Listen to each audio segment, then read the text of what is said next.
मोगेम्बो, खुश हुआ।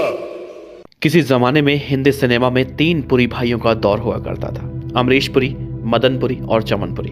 अमरीश पुरी और मदन पुरी को जहां फिल्म में विलन बनना ज्यादा पसंद आया, तो सबसे बड़े भाई चमन पुरी एक चरित्र अभिनेता के रोल में मशहूर हुए। आज हम आपको तीनों बेजोड़ एक्टरों की मौत की वजह बताएंगे, जो जब तक जिए सिनेमा पर राज किया। प्रेमी है, पागल है, दीवाना है, पर ये मत भूल कि दुनिया की नजरों में तू आतंकवादी है, और आतंकवादी की प्रेम कहानी नहीं होती। लेकिन उनकी मौत बहुत ही ज्यादा दर्दनाक हुई। सबसे पहले बात करते हैं अमरीश पुरी की, जो बॉलीवुड में मोगेम्बो के नाम से मशहूर थे। मोगेम्बो,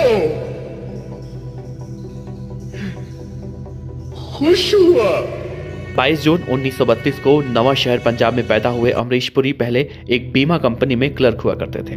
उनका सपना सिनेमा में काम करने का था। बड़ा भाई फिल्मों में था, तो उनकी मदद से अमरीश भी बॉलीवुड पहुंच गए। और फिर आया साल 1971 का, जब अमरीश पुरी साहब को फिल्म रेशमा और शेरा में रहमत खान का रोल मिला। इस किरदार में उन्होंने कमाल कर दिया और देखते ही देखते वो सिनेमा के सबसे बड़े विलेन बन गए। अब जैसे बिल्ली हमारा रास्ता काट जाए तो वो बहुत बुरा शगुन होता है, हमारे लिए नहीं, बिल्ली के लिए, क्योंकि हमारा रास्ता काटने वाली कोई भी बिल्ली जिंदा नहीं रहती। अमरीश को लोगों ने खलनायक के रोल में इतना ज्यादा पसंद किया कि वो अपने दौर में वो अकेले ऐसे विलेन हुआ करते थे जिनके फीस करोड़ों में हुआ करती थी। फिल्म नगीना का तांत्रिक हो या फिर मिस्टर इंडिया का मोगेम्बो, उनकी अदाकारी का कोई जोड़ नहीं होता था। ये वो गोली है जिसके बारूद में पैसों से आग लगती है।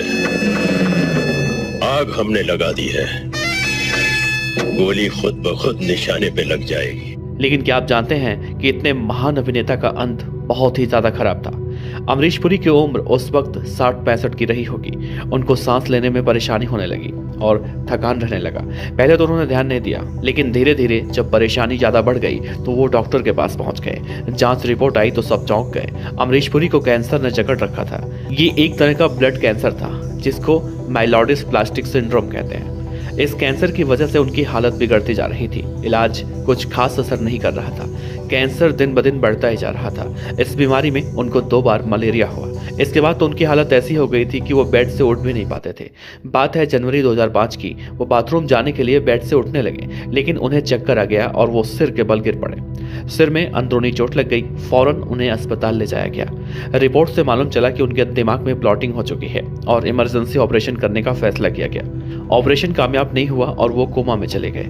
12 जनवरी 2005 को अमरीश पुरी की दर्दनाक मौत हो गई। जरूरत तो जहर पीने की भी नहीं होती हरदयाल जी, लेकिन किस्मत में लिखा हो तो पीना तो पड़ता ही है ना। अब बात करते हैं दूसरे भाई यानी कि मदन पुरी साहब की। मदन पुरी 60 और 70 के दशक में बॉलीवुड पर राज किया करते थे। 1915 में पंजाब के नवा शहर में पैदा हुए मदन पुरी फिल्मों में हीरो बनना चाहते थे, लेकिन पिता ने उनकी नौकरी लगवा दी रेलवे में। मदन पुरी साहब ने जुगाड़ लगवाकर अपना ट्रांसफर कोलकाता करवा लिया, ताकि वहां के मशहूर न्यूज स्टूडियो में बुआ के बेटे KL सहगल से मुलाकात हो जाए।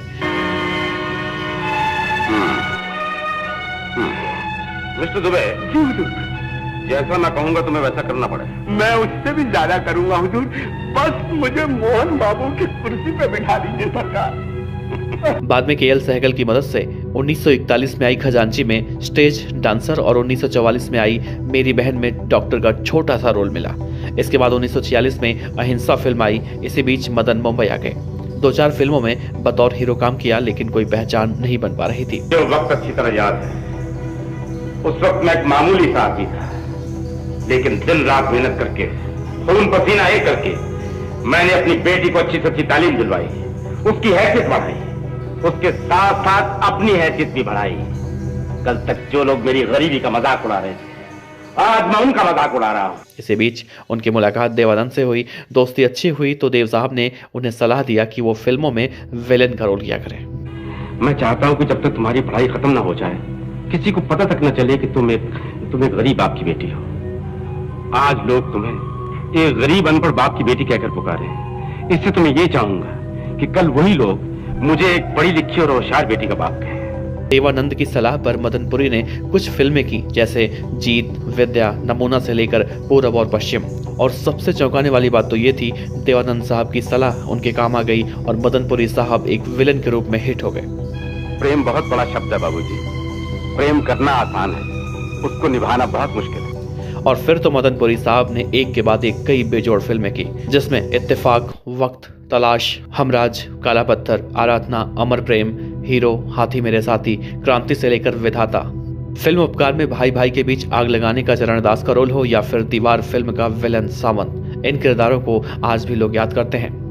दोस्तों, मदनपुरी साहब की मौत भी बहुत ज्यादा दर्दनाक हुई थी। बात है मई 1984 की, जब मदनपुरी साहब की तबीयत बहुत ज्यादा खराब रहने लगी। अस्पताल पहुंचे, चेकअप हुआ तो मालूम चला कि मदनपुरी को खतरनाक कैंसर की बीमारी हुई है। इसके बाद तो उनका जीवन नर्क बन गया। 8 महीने तक उनकी जिंदगी अस्पताल और घर तक चलती रही। इलाज होता जा रहा था। इसी बीच मदनपुरी की दोनों किडनी भी खराब हो गई और वो अब बैठने उठने लायक भी नहीं बचे थे। अंतिम दिनों में अभिनेता का दिमागी संतुलन भी खराब हो गया था। 13 जनवरी 1985 के दिन कैंसर और किडनी फेलियर की वजह से उनके दिल ने धड़कना बंद कर दिया और महान अदाकारा की मौत हो गई। अब आपको पुरी भाइयों के सबसे बड़े भाई यानी कि चमन पुरी के बारे में बताते हैं। 2 अक्टूबर 1914 को पैदा हुए चमन पुरी परिवार में सबसे पहले फिल्मों में आए थे। 1938 में स्ट्रीट सिंगर नाम की फिल्म से चमन ने अपना फिल्मी करियर शुरू किया। जहां दोनों भाई खलनायक के रूप में मशहूर हुए, वहीं चमन पुरी एक चरित्र अभिनेता के तौर पर मशहूर हुए। भले ही वो फिल्मों में अमरीश और मदन के बराबर मशहूर नहीं थे, लेकिन चमन के चाहने वाले भी कम नहीं थे। चमन पुरी ने कई बेजोड़ फिल्मों में काम कर अपनी एक अलग पहचान बनाई थी, जिसमें हावड़ा ब्रिज, प्यार किए जा, द ट्रेन और विक्टोरिया नंबर 203 ने उन्हें मशहूर कर दिया। 26 जून 1998 को इस महान अभिनेता की मुंबई में मौत हो गई थी। दोस्तों, इस वीडियो पर अपनी राय दीजिए। साथ ही फिल्मी कहानियां सुनने के लिए आप हमारे चैनल को सब्सक्राइब कर सकते हैं और नीचे कमेंट बॉक्स में अपने विचार भी रख सकते हैं। आपका बहुत बहुत शुक्रिया अगर आप अभी तक यहाँ पर बने हुए थे तो।